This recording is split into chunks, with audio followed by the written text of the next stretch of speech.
सनई चौघडे मालिकेच्या येणाऱ्या भागात आपल्याला असं बघायला मिळणार आहे की आसावरी आणि गौतमचं जे प्रेम प्रकरण आहे याचा लवकरच खुलासा होणार आहे. म्हणजेच की दोघांच्या घरच्यांना हे सत्य समजणार आहे की या दोघांचं प्रेम प्रकरण सुरू आहे. या सगळ्या गोष्टी मालिकेत कशा घडून येतात हेच आपण या व्हिडिओमध्ये पाहणार आहोत. मालिकेत आपल्याला पुढे असं बघायला मिळणार आहे की तुम्हाला तर माहितीच आहे की आसावरीला आणि गौतमला एकत्र आणण्यासाठी जय आणि शर्वरी खूप आटापिटा करत असतात. ते दोघे मिळून मेहनत करत असतात की आपल्या भावंडांचं आपण लग्न घडवून आणूया. आणि या सगळ्यामध्ये ते कमळी मालिकेतल्या कमळी आणि ऋषीची मदत घेणार असतात. तुम्हाला तर माहितीच असेल की या दोन्ही मालिका आता एकत्र आल्यात आणि यामध्ये आपल्याला बघायला मिळणार आहे की कमळी मालिकेतला ऋषी आणि कमळी हे दोघे मिळून जय आणि शर्वरीची मदत करणार असतात गौतम आणि आसावरीचं लग्न घडवून आणण्यासाठी. आणि त्यांनी प्लॅन असा केलेला असतो की जो विवाह सोहळा असतो, सामूहिक विवाह सोहळा, ज्यामध्ये सगळ्या लोकांचं लग्न एकत्र लावलं जातं, म्हणजे अनेक लोकांचं लग्न एकत्र लावलं जातं. अशा सामूहिक विवाह सोहळ्यामध्येच त्यांचा विचार असतो की गौतम आणि आसावरीचं लग्न लावून द्यावं. आणि त्यांनी असा प्लॅन केलेला असतो म्हणजे घरच्यांना कोणाला समजणार पण नाही आणि यांचं लग्न पण होऊन जाईल एकदम पारंपरिक पद्धतीने.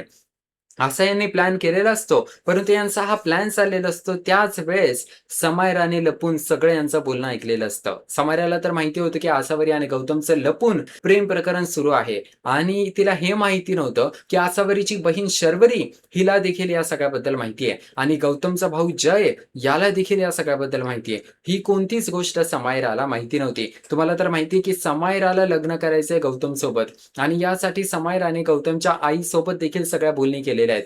परंतु समायराला हे लक्षात आलं की हे लोक तर लपून यांचं लग्न लावून देत आहेत आणि जर या दोघांचं लग्न झालं तर मग घरचे आज ना उद्या ऍक्सेप्ट करतीलच. या कारणामुळे आता समायराने ठरवलेलं असतं काही करून यांचा प्लॅन फ्लॉप करून टाकायचा.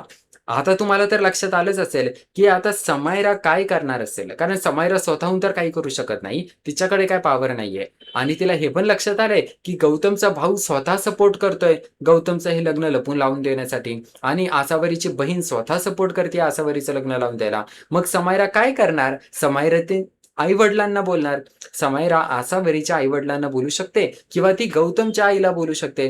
गौतमच्या आईला तर खूप भीती वाटते या गोष्टीचा विचार करून पण, की एखाद्या गरीब घरातली मुलगी त्यांच्या घरी येईल. तिला तर टेन्शन आलेलं असतं, की तिच्या मुलाने गौतमने ज्या मुलीसाठी सुसाईड केलं, ती मुलगी कोण गरीब घरातली मुलगी नसावी. आणि तिला शोधून काढायचं असतं ती मुलगी कोण आहे. आणि समायराच आत्तापर्यंतची ती खबरी आहे, ज्या खबरीने गौतमच्या आईला, तेजस्विनीला आत्तापर्यंत सगळ्या गोष्टी सांगितल्या होत्या. आणि दुसरीकडे आसावरीचं तर लग्न ठरलंय. जर आसावरीच्या आई-वडिलांना या सगळ्याबद्दल समजलं, की तिचं लपून प्रेम प्रकरण सुरू आहे, तर किती मोठी गडबड होईल. आणि या गोष्टीची जाणीव समायराला असते. तिला माहिती आहे, की आसावरीचं असं लग्न लावून देण्यात आलंय आणि तिला हे लग्न करायची बिलकुल इच्छा नाहीये. आणि आई-वडिलांना जर या सगळ्याबद्दल समजलं, तर आसावरीचे आई-वडील तिची वाट लावून टाकतील. या कारणामुळे आता समायरा नक्कीच गौतमच्या आईचा वापर करून घेणार.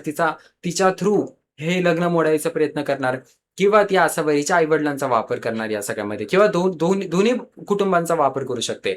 पण आपल्याला एवढं तर समजलं, की समायराला या सगळ्याबद्दल समजलंय आणि लवकरच या दोघांचं प्रेम प्रकरण उघड होणार आहे. कारण ही मालिका आहे आणि मालिकेत आपल्याला असं नाही बघायला मिळू शकत, की म्हणजे सगळं काही सुरळीत होईल. हे दोघे लपून लग्न लावतील पण आणि मग नंतर घरचे लोकं एक्सेप्ट करतील पण, असं तर आपल्याला बघायला नाही मिळणार. कारण मालिका ही यामध्ये असे ट्विस्ट होत असतात आणि मला तर असं वाटतंय पर्सनली, की मालिकेत नक्कीच असं होईल, की यांचा प्लॅन पूर्णपणे यशस्वी होणार नाही, जो की जयने, शर्वरीने, ऋषीने, कमळीने मिळून केलाय. आणि या प्लॅनमध्ये काही ना काही गडबड नक्कीच होईल. समायरामुळे ती काही ना काही थोडी तरी गडबड नक्कीच घडवून आणेल या सगळ्यामध्ये. आणि या सगळ्या गोष्टी नेमक्या मालिकेत कशा घडून येतात हे पण बघणं इंटरेस्टिंग ठरणार आहे. अजून एक महत्त्वाची गोष्ट आहे ती म्हणजे की आसावरीचं ज्या गौतम बांदेकर सोबत लग्न ठरलंय, तो माणूस तर गुंड निघालाय आणि त्या माणसाची तर वेगळीच स्टोरी चालू आहे आणि त्याबद्दल देखील मी एक लवकरच व्हिडिओ बनवणार आहे. तर तुम्हाला स्क्रीनवर तो व्हिडिओ दिसतच असेल, जर मी तो व्हिडिओ बनवला असेल तर त्यावर तुम्ही क्लिक करून पाहू शकता, की त्या गौतम बांदेकरचा नेमकं काय प्लॅन आहे. तर त्यावरती क्लिक करा. आपण भेटूया मालिकेच्या पुढील भागात. पाहूया मालिकेत पुढे अजून नेमकं काय-काय घडतंय ते.